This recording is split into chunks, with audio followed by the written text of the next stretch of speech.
코리안 팟캐스트 에피소드 2 브리즈번 레이지 시티. 호주에 관심이 하나도 없었는데 브리즈번이라고 관심이 있었던 것은 아니었다.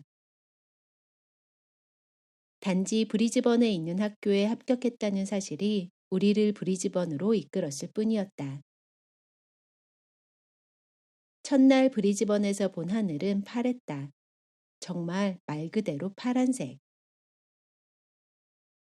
사진에는 어떻게 해도 담기지 않는 진하고 맑은 파란색. 이게 맞나 싶은 수준의 파란색 한가운데 떠 있는 노란 동그라미 하나.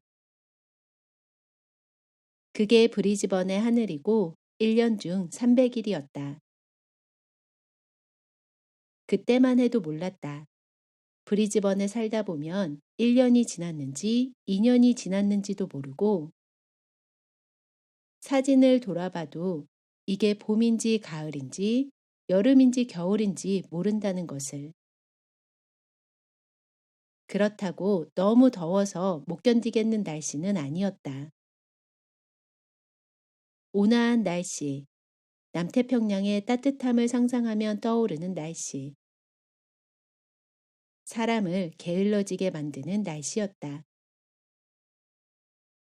브리즈번은 브리즈번 강을 따라서 남북으로 나뉘어 있다. 브리즈번의 강을 따라 시티캣이라는 버스 비슷한 배를 타고 지나면 브리즈번 전체를 볼 수 있다. 대중교통 시스템이 그렇게 좋지 않은 브리즈번에서 유일하게 거의 제 시간에 운행되는 시티캣은 현지인들에게는 실용적인 교통수단이고 여행자들에게는 브리즈번을 돌아볼 수 있는 유람선의 역할을 한다. 그리고 시티페리라는 브리즈번 중심가에서만 주로 운영되는 작은 교통수단이 있다. 브리즈번에서 대략 2년 정도를 살면서 시티페리는 한 번도 타본 적이 없다.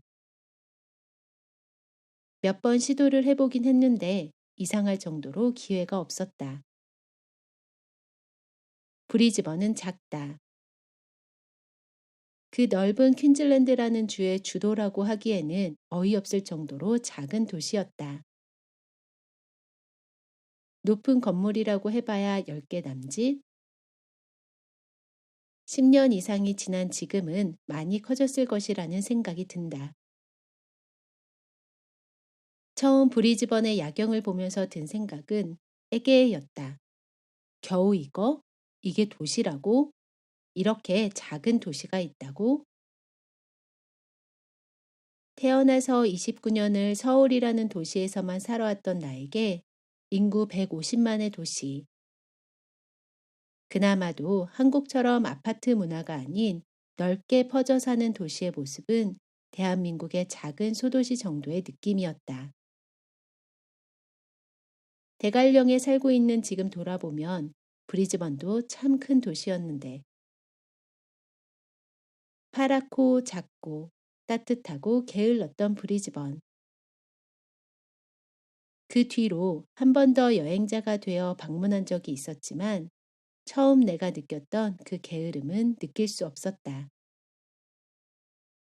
아무래도 일주일 정도의 짧은 여행자가 가질 수 있는 사치는 아니었던 것이었을까? 자주는 아니지만 가끔, 많이는 아니지만 조금 그립다. 브리즈번의 날씨가. 그리고 자주보다는 항상, 많이보다는 심하게 그립다.